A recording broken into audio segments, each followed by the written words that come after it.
मजलिस इत्तेहादुल मुस्लिमीन ने अपनी ताईद और हिमायत आधार विकास पैनल को दिए, जिसकी बागडोर और क़यादत यहाँ पर हमारे आली जनाब लतीफ पटेल साहब देख रहे हैं। टोटल यहाँ पर जुमला 9 उम्मीदवार है। 9 उम्मीदवार यहाँ पर औरसपुरे के विकास के लिए, यहाँ के तरक्की के काम के लिए आपके सामने पेश किए गए। मद्दे मुकाबिल में आपके सामने और उम्मीदवार भी है, लेकिन आपको तय करना है कि 5 साल का ये वक्त, ये आने वाला वक्त अहम 5 साल का आपको किन हाथों में देना है। कौन से वे हाथ होंगे, कौन सी वह क़यादत होगी जो 5 साल तक आपके औरसपुरे का विकास करेंगी और तरक्की के काम करेंगी, बुनियादी कामों के लिए आपके लिए खड़े रहेंगी। इन सारी चीजों का इरादा करने के बाद, नजरसानी करने के बाद, तमाम मुशाहिदों से निकलने के बाद मजलिस इत्तेहादुल मुस्लिमीन के जिम्मेदारों ने ये अहद और तय किया कि आधार विकास पैनल को भरपूर तायद की जाएगी, ताकि 15 तारीख को जो इंतखाब होने जा रहे हैं उसमें आधार विकास को आप लोगों के वोटों से भारी बहुमत से चुन के आ जाए। ये वक्त की सबसे अहम जरूरत है।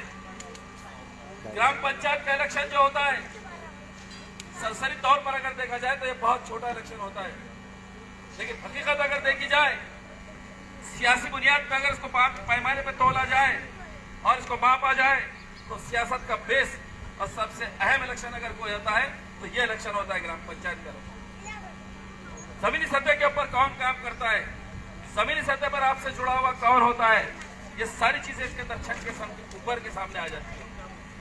जैसे औरसपुरे के अंदर अब ये जो इंतखाब होने जा रहे हैं, इस इंतखाब से एक पैगाम भी जाएगा आपका कि आपने वोट किन के हक में दिया है, आपका वोट किसकी ताईद और हिमायत करता है, आपका वोट कौन से नुमाइंदों के हाथ में अपनी बुनियाद देता है, अपना पैमाना देता है, 5 साल का मुस्तकबिल देता है। एक बात याद रखिए कि औरसपुरे का जितना इलाका है, यहाँ पर बहुत तरक्की की जरूरत है दूंगी, और लोगों ने काम भी किया होगा और कुछ लोग काम में कम भी पड़ गए होंगे, लेकिन इस बार मजलिस इत्तेहादुल मुस्लिमीन की ताकत इस पैनल के साथ में है, तो इंशाल्लाह रुकावटें बीच में नहीं आएंगी। इंशाल्लाह रुकावटें बीच में नहीं आएंगी। गांव के जो रास्ते होते हैं, जहाँ ड्रेनेज के काम होना है, जहाँ पानी के काम होना है, जहाँ लाइट के काम होना है, ये आपका जो पैनल मुंतखब करके देंगे वो होगा। लेकिन साथ साथ ये भी देखिए कि आप यहाँ पर बांधकाम विभाग के कौन से रास्ते और कौन सी सड़क है, उसको भी काम कराने की सलाहियत ये पैनल के अंदर मौजूद है। छोटे से छोटा इलेक्शन हो, हम खास बात ये करने के लिए आपके पास आए हैं कि ग्राम पंचायत के इलेक्शन के अंदर मजलिस इत्तेहादुल मुस्लिमीन जो आई है, हम इसकी संजीदगी को और इसकी अहमियत को समझते हैं। उसकी सबसे बड़ी वजह यह है कि इलेक्शन कोई हो, नुमाइंदा हमारा होना चाहिए। चाहे ग्राम पंचायत का इलेक्शन हो, इसी के साथ जिला परिषद का इलेक्शन हो, विधानसभा का इलेक्शन हो या पार्लियामेंट का इलेक्शन हो, नुमाइंदा आपका अपना होना चाहिए। देखने के बाद आपको लगना कि कौन आपके एहसास की तर्जुमानी कर रहा है, कौन आपके जज्बात की तर्जुमानी कर रहा है, कौन आपके बुनियादी मसालों को ऐवान में उठा रहा है, कौन आपके मुतालिबात की यकसुई कर रहा है और कौन आपके लिए डट रहा और लड़ रहा और भिड़ रहा है। यही मकसद और मनसब को लेके मजलिस इत्तेहादुल मुस्लिमीन ने अपने उम्मीदवार इस औरसपुरे के अंदर उतारा है, इनको भरपूर ताईद और हिमायत की है। आप देख रहे होंगे कि मेरे कायद मोहतरम जनाब बैरिस्टर असदुद्दीन अवैसी साहब कभी बिहार का दौरा कर रहे हैं, आज उत्तर प्रदेश के अंदर मौजूद है, तो कल इम्तियाज जलील साहब गुजरात से यहाँ आए, तो पूरे महाराष्ट्र के दौरे हमारे वर्किंग प्रेसिडेंट आली जनाब गफ्फार कादरी साहब कर रहे हैं। क्या तड़प है इनकी, क्या सोच है इनकी। एक बात याद रखिए, कोई हमारा मसीहा नहीं। एक बात खास तौर से समझने की कोशिश करो कि हमारा कोई मसीहा नहीं, हमें खुद अपनी सियासी हैसियत मनवानी है, और सियासी हैसियत अपने को अपनी मनवाने के लिए हमको अपनी खुद की जमात होना चाहिए, हमारे को अपनी खुद की जमात होना चाहिए, और उसी के साथ साथ हमारे अपने कायदीन हमारे सामने होना चाहिए। आप देखो ऐवानों के अंदर जो आवाज गूंज रही है, पार्लियामेंट और संसद के अंदर जो आवाज गूंज रही है, वो आपके दिलों की तर्जुमानी कर रही है, आपके जज्बात की तर्जुमानी कर रही है, आपकी सोच की तर्जुमानी कर रही है। और आज जो हुकूमतों से हमारा टकराव है, जो फाशिस्ट हुकूमत हमारे सामने आई है, जो फिरका परस्त करने की नफरत की राजनीति लेके जो लोग चल रहे हैं, उनका डट कर अगर कोई मुकाबला कर रहा है तो सिर्फ मजलिस इत्तेहादुल मुस्लिमीन कर रही है, मजलिस इत्तेहादुल मुस्लिमीन कर रही है। सोचिए आप, बताइए मेरे को, पूरे हिंदुस्तान के अंदर, पूरे भारतवर्ष के अंदर जो बोलबाला बीजेपी का चल रहा है, कौन मुखालिफत कर रहा है? है कोई अपोजिशन में? बताओ मेरे को, कोई है अपोजिशन में? मुंह तोड़ जवाब इनको कोई दे रहा है, इनका विरोध कोई कर रहा है, इनको एक्सपोज अगर कोई कर रहा है तो मेरे कायदे मोहतरम असदुद्दीन अवैसी साहब और इम्तियाज जलील साहब कर रहे हैं। सिर्फ यही लोग इनका मुकाबला कर रहे हैं, डट कर मुकाबला कर रहे हैं इनका। और हम हक और इंसाफ की बात कर रहे हैं। हम भेदभाव और नफरत की राजनीति नहीं लेके चलते। नफरत की राजनीति करना आपका काम है, मोहब्बत का पैगाम देना मजलिस इत्तेहादुल मुस्लिमीन का काम है। मजलिस इत्तेहादुल मुस्लिमीन का ये काम है। अजीज साथियों और दोस्तों, आने वाले वक्तों में हमको बहुत मुत्तहिद होकर सियासी तौर पर बेदार होने की जरूरत है।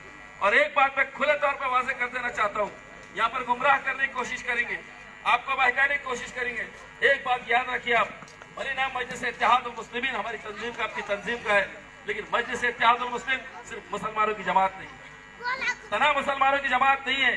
ये सियासी जमात है, हर उस समाज की जमात है, हर उस शख्स की जमात है, हर उस शख्स की जमात है जिसको सियासी तौर पर नजरअंदाज किया गया है, जिसके साथ में सियासी इंसाफ नहीं किया गया है, जिसको सियासी इंसाफ देने से दूर रखा गया है। वो किसी मजहब और समाज का हो सकता है, उसको अगर इज्जत और गैरत कहीं मिलेगी तो मजलिस इत्तेहादुल मुस्लिमीन के मंच में मिलेगी, यही मिलने वाली है मेरे साथियों। इसलिए हम हर इलेक्शन की अहमियत को समझते हैं। 15 तारीख के दिन आपको भी पूरी हिम्मत और जुर्रत से उठकर जितने इंतखाबी निशाने जो यहाँ पर लगाए गए हैं, जिसमें गैस सिलेंडर है, पंखा है, मशीन है, बैट है, कप है, कपाट है, डायमंड है, किताब है और चाबी है, इन निशानों को घर घर पहुंचाइए। आप इन निशानों को घर घर पहुंचाइए, सबसे अहम जरूरत है। और इस निशान के ऊपर अपना मोहर लगाकर भारी अक्सर से इस पैनल को कामयाब कीजिए। जब 2015 के अंदर कारपोरेशन के इंतखाबात हुए, जब कारपोरेशन के इंतखाबात हुए और मजलिस इत्तेहादुल मुस्लिमीन ने जब अपने उम्मीदवार उतारे तो सत्ता में बैठे हुए लोग मजाक उड़ाते, सत्ता के नशे में चूर लोग मजाक उड़ाते थे। ये मजलिस के लोग दीवाने तो नहीं है, ये दीवाने तो नहीं है, ये कैसा सत्ताधारी पक्षों से मुकाबला करेंगे और ये कैसे मुंतखब होके आएंगे। लेकिन जब आप लोगों के इत्तेहाद सर चढ़ के बोला तो 26 कारपोरेटर चुन गया है, 26 कारपोरेटर चुन गया है। और कांग्रेस, राष्ट्रवादी कांग्रेस, सत्ता में बैठे हुए लोग जो 20 साल से काम नहीं कर सके, 5 साल में मजलिस के कारपोरेटर को काम करके दिखाया, वो काम करके दिखाया। इसकी सबसे बड़ी वजह यह कि हम तमाम मसाइलों को पहले समझ के लिए, कौन सी बुनियादी चीजों की जरूरत है उसको समझते हैं, कौन सी चीज को अव्वल तरजीह देना, इस बात के पीछे पूरी वक्त देते हैं, उसके पीछे मेहनत करते, उसके पीछे लगन से काम करते, जानबदारी ईमानदारी से काम करते। एक बात याद रखिए रोहतसपुरे के लोगों, मैं पूरी जिम्मेदारी से कह रहा हूं कि जब आप इस आधार विकास पैनल को वोट देंगे, इसको वोट देने के बाद जब यह पैनल मुंतखब होगा, आपको कभी भी मायूसी का सामना नहीं करना पड़ेगा। ये लोग हमेशा आपके बीच में रहेंगे, हमेशा आपके बीच में रहेंगे और वही तरक्की के काम कर सकता है, वही विकास के काम कर सकता है जो आपके बीच में बैठा होगा, जो आपके दुख दर्द को समझता होगा, यहाँ के मसाइल को जानता होगा। और ये तमाम चीजों को अगर कोई जानता और समझता है तो ये आधार विकास पैनल यहाँ पर समझता है। मध्य मुकाबिल जो लोग उम्मीदवार सामने बन के आए हैं, हक है उनका, अगर वो जमहूरियत का इस्तेमाल करना चाह रहे तो उनको करने दीजिए। वोट देना आपके हाथ में, वोट देना आपके हाथ में। इस पैनल को इतनी भारी अक्सर से कामयाब कराइए कि उनकी जमानत जब्त हो जाना चाहिए। इतना छोटा सा रखा है, 800-900 का कुछ वार्ड है ये पैनल, इसके अंदर क्यों इत्तेहाद नहीं हो सका? क्या वजह थी? लोग अना को लेकर खड़े हो गए, क्या वजह थी जो डट गए? कौन से लोग जो सामने मध्य मुकाबिल में आ रहे हैं और इनके कौन कौन से लोगों से कैसे कैसे वाबस्ता और कैसे ताल्लुकात है, इसमें भी गहरी नजर डालने की कोशिश होगी। कौन अपनों को भेष में बेगाना बन के आया, उसको भी आपको समझने की जरूरत है। किसके शिवसेना और बीजेपी से ताल्लुकात है, ऐसे के चोर रास्ते से उम्मीदवार हमारे हाथ से होने जा रहा, इसको भी समझने परखने की जरूरत है। लेकिन एक बात याद रखिए, मजलिस इत्तेहादुल मुस्लिमीन को वोट देने के बाद कभी भी आपको मायूसी का सामना नहीं करना पड़ेगा। हमारे अपने नुमाइंदे हमेशा आपके बीच में मौजूद रहेंगे। इसलिए मेरे ऐसे साथियों और दोस्तों, 15 तारीख के दिन हमारी माँ बहनों को जाके पूरी निशानियां बताइए, तमाम बुजुर्गों को लेकर पोलिंग बूथ तक पहुंचिए और 15 तारीख के दिन ये 9 के 9 उम्मीदवारों को भारी अक्सर से कामयाब कीजिए। इंशाल्लाह कामयाब करने के बाद ये 5 साल तक आपके बीच में आपके खादिम बन के आपका काम करेंगे और इंशाल्लाह आपके दुख दर्द की आवाज को उठाएंगे, आपके हक की आवाज को ये नुमाइंदगी करेंगे, ये आवाज बन के आपकी उठेगी। इसलिए 15 तारीख के दिन भारी अक्सर से इस पैनल को कामयाब कीजिए। आप तमाम लोगों ने यहाँ पर हमारी बात को सुना, आपका बहुत बहुत शुक्रिया।